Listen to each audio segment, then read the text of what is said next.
ప్రభు నామానికే మహిమ కలుగునుగాక.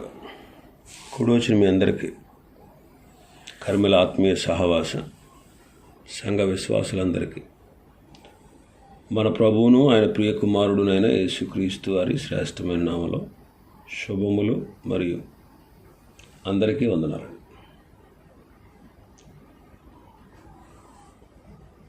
పరమగీతము 2వ అధ్యాయాన్ని మనం ధ్యానం చేసుకుంటున్నాం. పరమగీతము 2వ అధ్యాయం 12వ వచనాన్ని చదువుతాను. దేశమంతటా పువ్వులు పూసి ఉన్నవి, పెట్టెలు కోలాహలము చేయు కాలము వచ్చాను. పావుర స్వరము మన దేశంలో వినబడుచున్నది.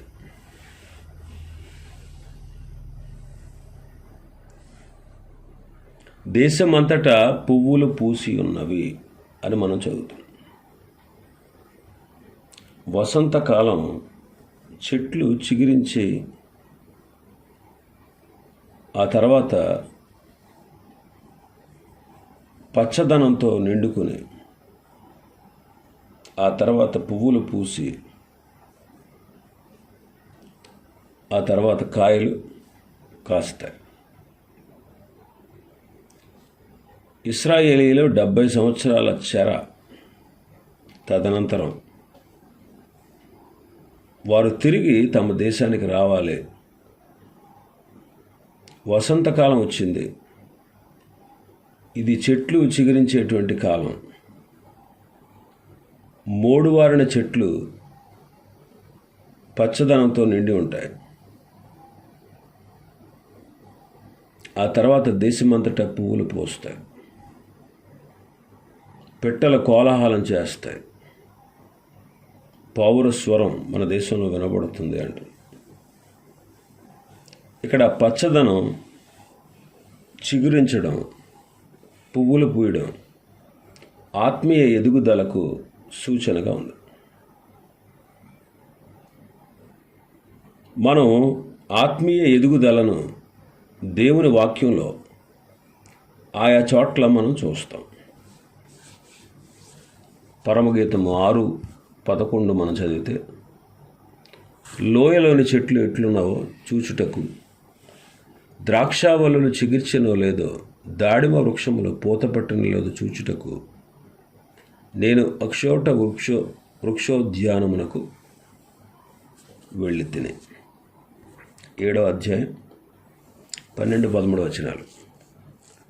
పెందలకడ లేచి ద్రాక్షావనములకు పోదము, ద్రాక్షావల్లులు చిగురించినో లేదో, వాటి పువ్వులు వికసించినో లేదో, దాడిమ చెట్లు పూత పట్టినో లేదో చూతము రమ్ము, అచ్చటనే నా ప్రేమ సూచనలు నీకు చూపేదా. ఇక్కడ చిగురించిన అనుభవం, ఈ వచనాల్లో చిగురించే అనుభవం మనం గమనిస్తున్నాం.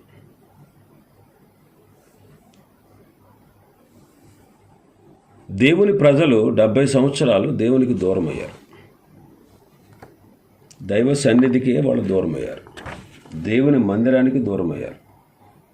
తత్ఫలితంగా వీరు ఎండిపోయిన అనుభవంలో ఉన్నారు. వారి జీవితాల్లో చిగురు లేదు, వారి జీవితాల్లో పచ్చదనం లేదు, వారి జీవితాల్లో పుష్పించే అనుభవం లేదు, ఫలించే అనుభవం లేదు. ఈ సందర్భంగా విశ్వాసులైన మనం కూడా మన జీవితాన్ని పరీక్ష చేసుకోవాలి. అనేక సార్లు ఆయా కారణాల వల్ల మనం కూడా దేవునికి, ఆయన మందిరానికి, ఆయన ఆరాధనకు దూరం అయ్యాం. దీని ఫలితంగా మన జీవితాలు ఆత్మీయంగా ఎండిపోయాయి. అందువల్ల మనం చిగురించాలనే ఆశతో దేవుడు మనల్ని పిలుస్తున్నాడు. అందుకే గత వచనంలో మనం చదువుకున్నాం, లెమ్ము రమ్ము అని. దేవునికి దూరం అయిపోయిన ఎండిన జీవితం నుంచి లేచి దేవుని సన్నిధికి వచ్చి ఆయన ఆరాధించుట ద్వారా మన జీవితాలు చిగురించాలని ప్రభు కోరుకుంటున్నాడు. యెషయా గ్రంథం 60వ అధ్యాయం 1వ వచనం. నీకు వెలుగు వచ్చి ఉన్నది, లెమ్ము తేజరిల్లుము, యెహోవా మహిమ నీ మీద ఉదయించెను. ఇర్మియా గ్రంథం 31వ అధ్యాయం 6వ వచనం. ఎఫ్రాయిము పర్వతముల మీద కావలి వారు కేక వేసి, సియోనునకును మన దేవుడైన యెహోవా వద్దకు పోవుదము రండని చెప్పు దినము నిర్ణయమాయను. కావలి వారు అంటే తన ప్రవక్తలు అన్నమాట. దేవుడు తన ప్రవక్తల ద్వారా తన ప్రజలకు ఆహ్వానాన్ని ఇస్తున్నాడు. దేవుని ప్రజలు దేవుని సన్నిధికి వెళ్ళాలి. ఆయన నామాన్ని మహిమపరచుకునేటట్లుగా ఆయన ఆరాధన చేయాలి. అందువల్ల ప్రతి యూదుడు లేవాలి, సియోనుకు వెళ్ళాలి. ఈ వచనాల్లో మనకు గొప్ప హెచ్చరిక ఉంది. దేవుని ప్రజలైనటువంటి మనం దైవ సన్నిధిని అశ్రద్ధ చేయకూడదు. ఏ స్థితిలో పడి ఉన్నామో అదే స్థితిలో మనం కొనసాగకూడదు. అట్టి దౌర్భాగ్య స్థితి నుండి మనం లేవాలి, దేవుని సన్నిధికి రావాలి. దినవృత్తాంతాలు 2వ గ్రంథం 36వ అధ్యాయం 23వ వచనం. పారసీక దేశపు రాజు అయిన కోరెషు ఆజ్ఞాపించినదేమనగా, ఆకాశమందలి దేవుడైన యెహోవా లోకమందున్న సకల జనులను నా వశము చేసి యోధా దేశమందున్న యెరూషలేములో తనకు మందిరమును కట్టించమని నాకు ఆజ్ఞ ఇచ్చి ఉన్నాడు. కావున మీలో ఎవరు ఆయన జనులై ఉన్నారో వారు బయలుదేరవచ్చును. వారి దేవుడైన యెహోవా వారికి తోడుగా ఉండడు. ఎజ్రా గ్రంథం 1వ అధ్యాయం 2వ వచనం. పారసీక దేశపు రాజైన కోరెషు ఆజ్ఞాపించినదేమనగా, ఆకాశమందల దేవుడైన యెహోవా లోకమందున్న సకల జనములను నా వశము చేసి యోధా దేశమందున్న యెరూషలేములో తనకు మందిరమును కట్టించమని నాకు ఆజ్ఞ ఇచ్చి ఉన్నాడు. పారసీక దేశపు రాజైన కోరెషు యూదులకు చెర నుంచి విడుదల దయచేశాడు. వారికి ఆజ్ఞలను జారీ చేశాడు. ఆకాశమందలి దేవుడు తన ప్రజలతో ఉంటానని, అందువల్ల వారు యెరూషలేముకు వెళ్ళవచ్చని రాజు ఆజ్ఞాపించాడు. దేవుని గురించి చెప్పినప్పుడు రాజు అంటాడు, ఆకాశమందలి దేవుడు అంటున్నాడు. కారణం ఏంటంటే దేవుని ప్రజలు దేవాలయాన్ని, దేవుని నామాన్ని వారు అవమానపరిచారు. అందువల్ల దేవుడు మనుషుల మధ్యలో ఉన్నటువంటి తన ఆలయాన్ని విడిచి ఆకాశంలో నివసిస్తున్నాడు అని తెలియజేస్తున్నాడు. ఇంకా ఇర్మియా గ్రంథం 8వ అధ్యాయం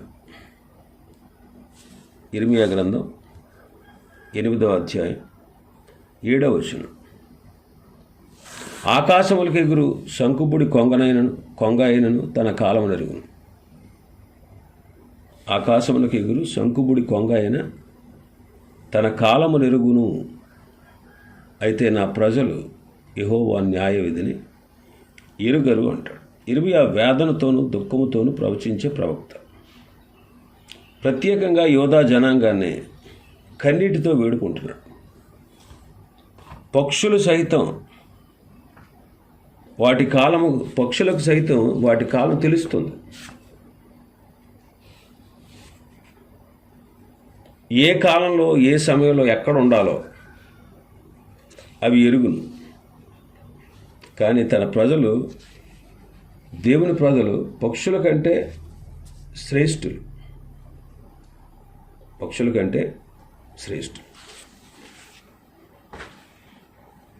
వారు దేవుని సమయం తెలుసుకోవాలని, ప్రతి దానికి దేవునికి సమయం ఉందని, ఆ సమయం రాకముందు ఏది నెరవేరదని మనం గుర్తించాలి. కొన్నిసార్లు మన దృష్టిలో ఒక పని చేయడానికి సమయం వచ్చింది అని అనుకుంటాం, కానీ ఆ పని జరిగించడానికి దేవునికి సమయం వచ్చిందో రాలేదో మనం జాగ్రత్తగా గమనించాలి. యోధా జనాంగానికి దేవుని సన్నిధికి వెళ్ళే సమయం వచ్చింది, కానీ వారు అశ్రద్ధగా ఉన్నారు. అందువలన ఆ అశ్రద్ధను వీడి దేవుని సమయాన్ని గుర్తించి దైవ సన్నిధికి వెళ్ళవలసిందిగా ఇర్మియా కోరుతున్నాడు. 8వ అధ్యాయం ఇర్మియా గ్రంథం 20వ వచనం.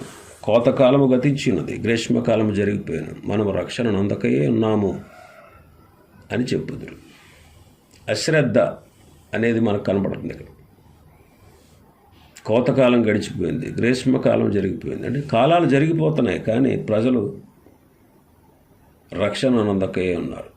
అంటే అశ్రద్ధ అన్నమాట. దేవుని ప్రజలు దైవ సన్నిధిని అశ్రద్ధ చేయడం వల్ల వారికి నష్టం కలుగుతుంది. అందువలన దేవుని ప్రజలు దేవుని సన్నిధిని జాగ్రత్తగా వెతకాలి.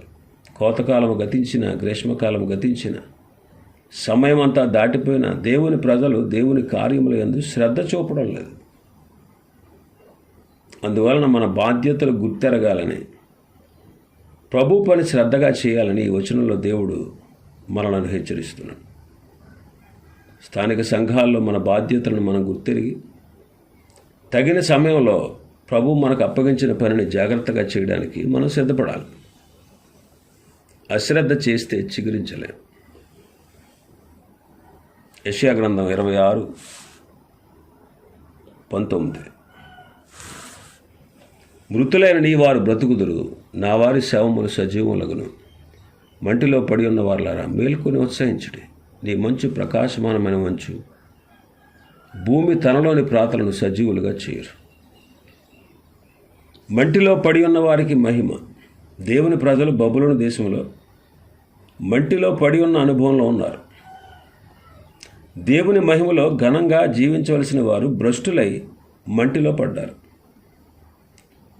శరీర సంబంధమైన జీవితాన్ని జీవించేవారు ఎవరైనా మంటిలో పడే అనుభవం కలిగి ఉంటారు. తప్పిపోయిన కుమారుడైతే పందులు తినే పొట్టు కోసం ఆశపడ్డాడు. మనం కూడా ఈ లోక భూ సంబంధమైన జీవితాన్ని కలిగి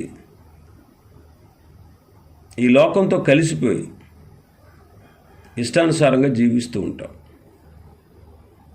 అలాంటి జీవితం కలిగిన వారిని దేవుడు తన మహిమ కొరకు పిలుస్తున్నాడు. భూ సంబంధమైన వాటి యందు ఆశలు మనం విడిచిపెట్టాలి. మరి ఇలాంటి ఆశల్లో వారు 70 సంవత్సరాలు పడి ఉన్నారు ఇశ్రాయేలీలు. విశ్వాసులైనటువంటి మనం ఇటు శరీరేచ్ఛలతో ఎంతకాలం నుంచి మనం పడి ఉన్నామో మనం గుర్తించాలి. ఇకనైనా అలాంటి జీవితం నుండి విముక్తి పొందాలి. ప్రభు మహిమ కొరకే మనం ముందుకు సాగాలి. రోమాపత్రిక 13వ అధ్యాయం 11వ వచనం. మరియు మీరు కాలము నెరిగి నిద్ర మేలుకొని వేళ అయినదని తెలుసుకుని అలాగూ చేయుడి. బబులోను చెరలో ఉన్న తన ప్రజలను ప్రభు హెచ్చరించినట్లు ఈనాడు ప్రభు మనల్ని కూడా హెచ్చరిస్తున్నాడు. మనం కూడా కాలములు ఎరగాలి. ఇది అంత్యకాలమని తెలుసుకోవాలి. కాలం బహు కొంచెంగా ఉందని మనం తెలుసుకోవాలి. ప్రభు వచ్చే కాలం ఇది అని మనం గుర్తించాలి. ప్రభు వచ్చే కాలం ఇంకా చాలా ఉందని మనం నిద్రావస్థలో ఉన్నాం. అట్టి నిద్రావస్థలో నుండి మనం లేవాలి. ప్రభు మనకు సమీపంగా ఉన్నాడని మనం తెలుసుకోవాలి. ప్రభు మనకు అప్పగించినటువంటి పనిని మనం జాగ్రత్తగా జరిగించాలి. కొరింథీయులకు రాసిన మొదటి పత్రిక 15వ అధ్యాయం 34వ వచనం. నీతి ప్రవర్తన గలవారై మేల్కొని పాపం చేయకుడి. దేవుని గురించిన జ్ఞానము కొందరికి లేదు. మీకు సిగ్గు కలుగుటకై ఇట్లు చెప్పుచున్నాను. ప్రవర్తనలో పరిశుద్ధత లేకపోవడే బబులోను యొక్క చెర. ప్రభు బిడ్డలు ప్రవర్తనలో పరిశుద్ధతను కలిగి ఉండాలి. మాటల్లో, పనుల్లో, మనసులో, క్రియల్లో, నడవడికలో, చూపుల్లో పరిశుద్ధత కనిపించాలి. హృదయపూర్వకంగా నీతిని ప్రేమించి అపవిత్రతను ద్వేషించాలి. భూమిపై మనం జీవించినటువంటి ఆ కాలాన్ని గూర్చి మనం దేవునికి లెక్క అప్పగించాలి. మనం దేవునికి లెక్క సరిలేని ప్రవర్తన ఉంటే మనం సరి చేసుకోవాలి. అందుకే నిద్రించుచున్న నీవు మేల్కొని మృతులలో నుండి లెమ్ము, క్రీస్తు నీ మీద ప్రకాశించును అని భక్తుడు చెబుతున్నాడు. కాబట్టి దేశమంతా పువ్వులు పూసింది. ఇంకా మన వచనంలో అంటాడు, పిట్టల కోలాహలం చేయు కాలము వచ్చానంటాడు. పిట్టలు అంటే క్రైస్తవ సంఘంలోని విశ్వాసులు. కోలాహలం అంటే ఆనందం. విశ్వాసులు తమ ఆనందాన్ని తెలియజేసే కార్యక్రమాలు కనబరుస్తున్నారు. అలాంటి కాలం వచ్చింది. అనగా లోకములో వసంతకాలం వంటి ఆనందకాలం వచ్చినట్లు క్రైస్తవ సంఘంలో కూడా క్రీస్తు ప్రభు యొక్క రెండవ రాకడ కాలం వచ్చింది.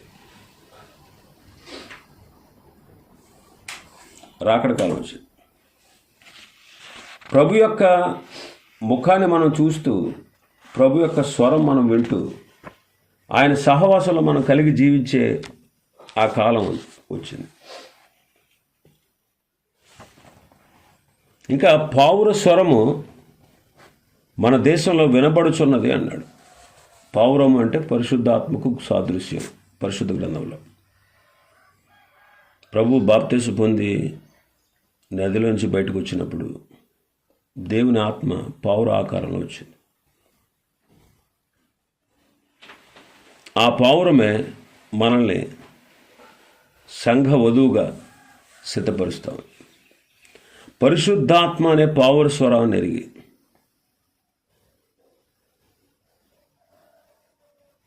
మనం దేవుని మార్గంలో నడవాలి. పరిశుద్ధాత్మ ఆధీనంలో, ఆయన స్వాధీనంలో మనం నడవాలి. పావుర స్వరము వినబడతా ఉంది అంటే దేవుడు తన ఆత్మ ద్వారా మనల్ని నడిపిస్తాడు. పరిశుద్ధాత్ముడు చేయి కార్యాలు మనం రోమాపత్రికలో చదువుతాం. కాబట్టి దేవుని బిడ్డలు, ఆయన సంఘం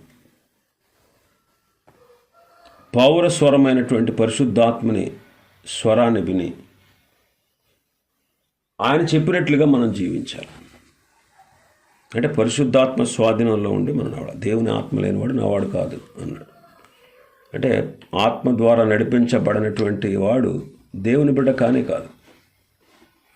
దేవుని బిడ్డలు దేవుని ఆత్మ ద్వారా నడిపించాలి. చాలాసార్లు ఆయన ఆత్మను త్రోసివేస్తాం.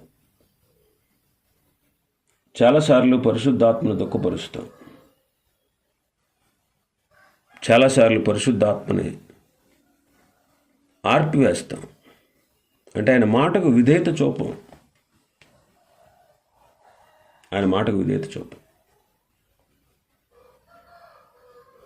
ఇంకా మనం చూస్తే పావుర స్వరం మన దేశంలో వినపడుతుంది. మీరు పాముల వలె వివేకులుగా, పావురం వలె నిష్కపటులుగా ఉండండి అని ప్రభు చెప్పాడు తన శిష్యులతో చెప్పిన మాట. కాబట్టి పావురము దేవుని బిడ్డలకు సాదృశ్యం. ఆ స్వరం వినపడడం అంటే ప్రార్థనా జీవితానికి సూచన.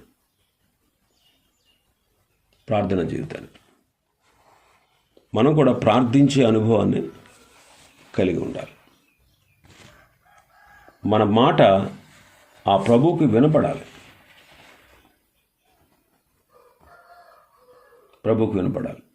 కాబట్టి దేశమంతా పువ్వులు పూసింది, పిట్టల కోలాహలం చేస్తున్నాయి, పావుర స్వరం మన దేశంలో వినపడతా ఉంది అంటారు. కాబట్టి దేశమంతా పువ్వులు పూసాయి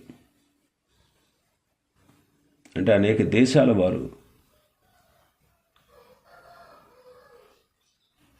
అనేక మంది ద్వారా దేవుని యొక్క కార్యాలు, ఉదాహరణకి జర్మన్ దేశస్థుడైనటువంటి మార్టిన్ లూథర్ గారు దాచబడిన బైబిలు సర్వజనుల చేతుల్లోకి రావడానికి అంత కృషి చేశాడు. ఇంగ్లాండ్ దేశపు విక్టోరియా రాణి బైబిల్ సొసైటీని ఏర్పరిచి సర్వలోకంలో ఉండేటువంటి అనేక భాషల్లోకి బైబిల్ను తర్జుమా చేయించారు. అమెరికా ఖండం నుండి లెక్కకు మించిన మిషనరీలు లోకమంతటికి వెళ్ళి అనేకమైన శ్రమలు పడి హతులై కోటాను కోట్ల సొమ్మును ఖర్చు చేసి రక్షణ సువార్తను వ్యాపింపచేశారు. దేశమంతటా పువ్వులు పూసి ఉన్నది అంటే అదే దాని భావం. ఆ రీతిగా దేవుని యొక్క సువార్తను మనం ఇతరులకు ప్రకటన చెయ్యాలి. చాలా విషయాలు ఈ అధ్యాయంలో ఉన్నాయి. ప్రభుచితమైతే రేపు దాన్ని మరొక వచనాన్ని ధ్యానం చేసుకుందాం. దేవుడి వర్తమాన వాక్యాన్ని మన వినికిడిలో ఆశీర్వదించునుగాక. ఆమేన్. ప్రార్థన చేసుకుందాం.